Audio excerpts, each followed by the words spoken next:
Assalamualaikum teman-teman. Bagaimana kabarnya di hari-hari yang sudah berjalan mulai normal lagi? Semoga teman-teman semua selalu diberikan kesehatan dan juga keselamatan. Kali ini kita mau membahas lagi tentang buku Agar Hidup Allah Yang Urus karya Abdullah Jimnam Setiar di bab ketiga. Baiklah, bagi teman-teman yang belum tahu channel ini, selamat datang dan selamat menyaksikan channel gua bersama gua Rizal. Topik yang akan kita bahas kali ini yaitu tentang hidup harus lurus. Sebelum kita mulai, jangan lupa kita saling support dengan cara subscribe, like, dan nyalakan juga loncengnya agar tetap update dengan konten-konten yang akan kita hasilkan. Baiklah, langsung saja kita mulai. Baiklah, kita awali dari ayat Al-Fatihah ayat ke-6 dan ke-7 yang berbunyi Bismillahirrahmanirrahim. Ihdinas siratal mustaqim siratal ladzina an'amta 'alaihim ghairil maghdubi 'alaihim waladdallin. Yang artinya, tunjukilah kami jalan yang lurus, yaitu jalan orang-orang yang telah engkau beri nikmat kepada mereka, dan bukan jalan mereka yang dimurkai, dan bukan pula jalan mereka yang sesat. Pada ayat tersebut mengajarkan kepada kita bahwasanya kita harus mencari ilmu agar dapat mengetahui apa yang disukai dan tidak disukai oleh Allah. Jika kita tahu apa yang disukainya, maka kita lakukan hal itu. Jika tidak disukainya, maka kita tinggalkan. Ini tuh termasuk juga ke dalam hal rezeki, di mana Allah Subhanahu wa taala telah mengaturnya untuk kita. Sebagai contoh, kejujuran. Di antara jujur dan tidak jujur, Allah Subhanahu wa taala menyukai yang pertama, yaitu jujur. Meskipun mungkin ada orang-orang yang tidak suka pada sikap jujur kita, namun karena Allah menyukainya, Allah memberikan rasa ketenangan dan kekuatan di dalam hati kita. Akan tetapi, ketika tidak jujur, mungkin manusia akan menyukai kita, namun karena Allah tidak ridho terhadap sikap yang tidak jujur, maka ditanamkanlah olehnya rasa cemas, rasa was-was, dan juga rasa resah di dalam hati kita. Jika kita sudah seperti itu, maka segala kesenangan material yang kita peroleh dari ketidakjujuran tidak akan berarti apa-apa. Bila ada kegelisahan dalam diri kita, kita akan terus-menerus tertekan dari dalam diri sendiri. Bahkan tidak dihina oleh sesama manusia pun, kita akan merasa tersiksa. Banyak pelaku ketidakjujuran yang kemudian merasakan akibat perbuatannya secara langsung di dunia, seperti dengan hukuman penjara. Namun hukuman-hukuman semacam ini adalah cara Allah menegur si pelaku dan mengingatkan si pelaku agar ia dapat memperbaiki dirinya. Karena orang-orang yang beruntung adalah orang yang melakukan kesalahan kemudian diingatkan sehingga mengetahui jalan perbaikinya. Sedangkan orang-orang yang merugi adalah orang yang melakukan kesalahan namun tidak mendapatkan peringatan sehingga ia semakin tenggelam dalam kesalahannya. Terlebih lagi, ada orang yang rugi yang berada di dalam kesalahan kemudian berakhir hidupnya sebelum sempat memperbaiki dirinya. Contoh lainnya, membicarakan keburukan orang lain. Ini adalah perbuatan yang hampir lazim terjadi di seluruh lapisan masyarakat kita. Padahal ini adalah salah satu perbuatan yang tidak disukai Allah.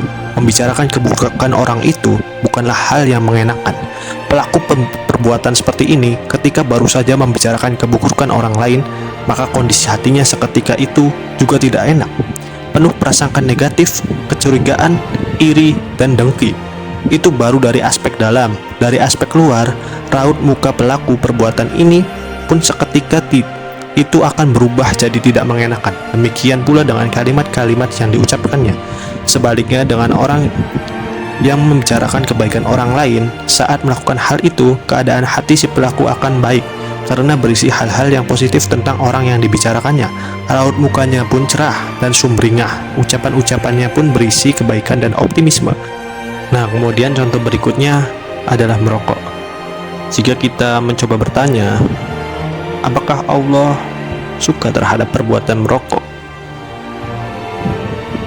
Nah, sesungguhnya kan Allah itu suka terhadap segala hal yang memberikan manfaat dan kebaikan. Semisalkan madu. Coba perhatikan.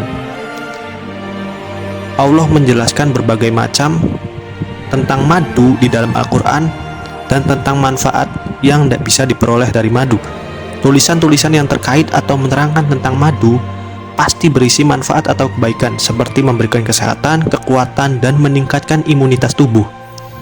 Allah berfirman dalam Quran Surah An-Nahl ayat 69, dari perut lebah itu keluar minuman madu yang bermacam-macam warnanya. Di dalamnya terdapat obat yang menyembuhkan bagi manusia. Sesungguhnya pada yang demikian itu benar-benar terdapat tanda kebesaran Tuhan bagi orang-orang yang memikirkan. Akan tetapi sebaliknya dengan rokok, pada kemasannya saja terdapat tulisan bahwa rokok menyebabkan kematian. Tentu ini adalah barang yang tidak benar dan tidak baik. Ada sebuah cerita anekdot tentang pemilik pabrik rokok dengan karyawannya. Sang pemilik pabrik beserta anak-anaknya dan keluarganya adalah orang yang bukan perokok. Hal ini menimbulkan tanda tanya bagi salah seorang karyawannya, sehingga ia bertanya mengapa bosnya itu bersama keluarganya tidak merokok padahal dia memiliki pabriknya. Dengan santai bosnya menjawab bahwa tentu saja dia tidak mau merokok karena rokok itu hanya bagi orang-orang yang tidak bisa baca dan tidak bisa berpikir. Nah, tapi pasti cerita tersebut cerita anekdot ya, dan ini juga berasal dari Agar Hidup Allah yang Urus, buku Agar Hidup Allah yang Urus. Jadi kita mengambil manfaatnya saja. Anekdot itu gurauan dan ada benarnya juga gitu kan. Rokok itu sudah jelas-jelas tegaskan bisa memberikan dampak yang negatif yang sangat berat gitu. Namun masih banyak saja orang yang mengonsumsinya. Sudah diberikan tulisan peringatan pada kemasannya, bahkan ada yang dilengkapi dengan gambar yang menyeramkan. Masih ada saja orang yang membelinya. Jadi teman-teman, tidak pernah ada kata terlambat selama nyawa masih berada di dalam badan kita, raga kita. Segeralah jauhi berbagai hal yang mengundang ketidaksukaan dari Allah. Sesungguhnya Dia tidak menyukai hal-hal yang menimbulkan keburukan. Waktu yang kita miliki ini tidaklah banyak.